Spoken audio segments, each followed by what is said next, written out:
Right, hello folks. Now in this video, we're actually going to revisit the All-Clad D3 Saute pan.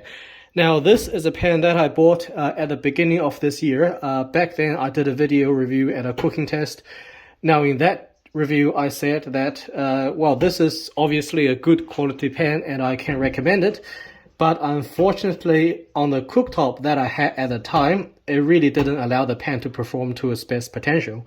And that's just because the cooktop that I had, it was very small, very old, and the burners were just too small for the diameter of this pan. Well, the good news is that I've got a new cooktop, and that's this one here, with bigger and, well, just newer and better burners. So we're going to do another cooking test to see if the pan will perform better. Now the largest hob on this, largest burner on this size is 23 centimeters, but the actual element is a little bit smaller, so just under 22. So it's still not perfect, but it's definitely much better than before. And this was actually only the second time that I actually used this pan in almost a year. It's just because that, you know, on the old cooktop, it didn't really work that well, so I didn't really use it again until I got this new cooktop. Okay, so the cooking test. In this test, we're gonna do a quick pasta sauce. It takes about an hour with some cherry tomatoes, onions, carrots, and some herbs and spices. Now, first, let's have a look at the heating performance. I heated the pans fairly slowly on a medium heat. And the first thing that I noticed, which I also noticed last time, and also on the D3, is that while it was heating up, the center of the pan became raised, as you can see in this clip here. So this is something that I really don't like, okay? And this happens quite a lot with, you know, fully clad 3-ply, 5-ply pans of approximately this kind of 2.6 millimeter thickness. Because I think it just doesn't have the structural integrity of a much thicker pan like the Pro line. So when you heat it, the center actually gets raised. It's something that I really don't like, to be honest. So when it was heating up, I had to really, you know, tilt the pan just to get the oil covering the entire surface, because if you leave it for too long, you can actually get a nasty oil burn mark in the center.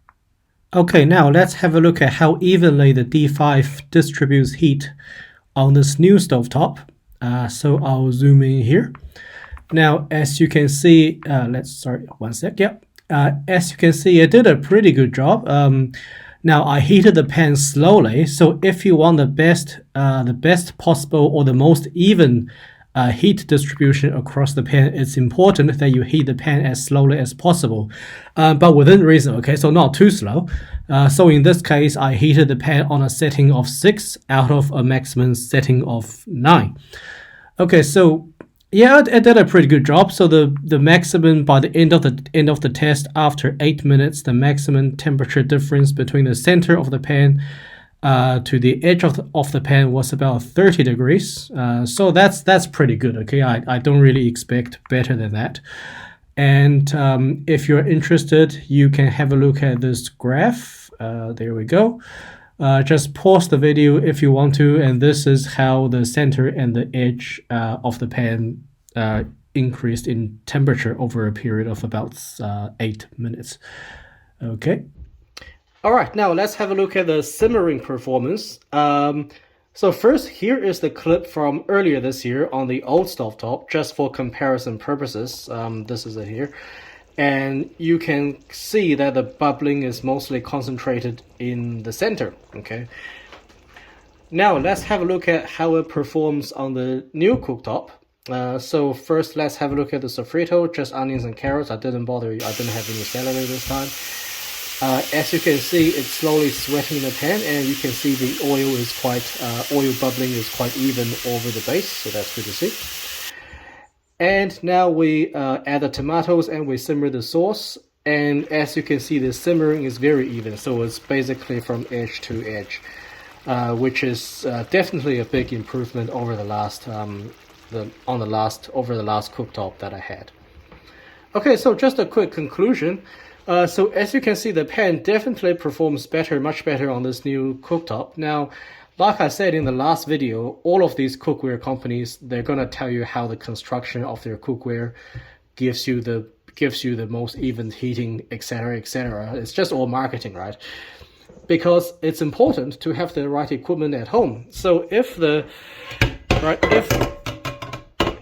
this is the base of your pan, and your burner on your cooktop is only about this big, right? Only about this big.